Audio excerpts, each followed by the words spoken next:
the very first Friday podcast.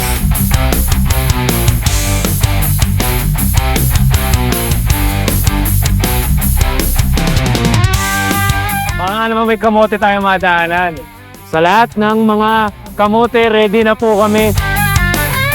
This is a good opportunity by Yamaha to speak upon sensible riding.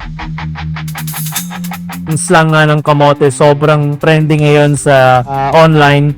And of course, may mga issues din na nangyayari in terms of being yung mga kamoteng ganun. Kapag sinabi natin sensible rider, dapat you are aware rider. Ibig sabihin nun, aware ka na hindi lang ikaw yung nag-ride or rider sa kalsada, marami ding iba. Ang kamote, kinakain, hindi inuugali.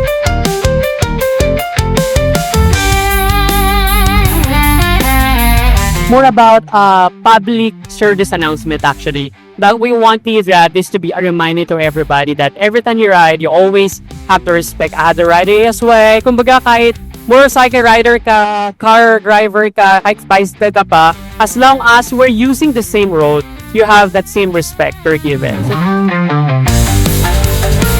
Magluluto tayo na kamote. Nag-isip ako ng recipe kung saan yung very humble na kamote, bigyan natin ng medyo mas special na treatment.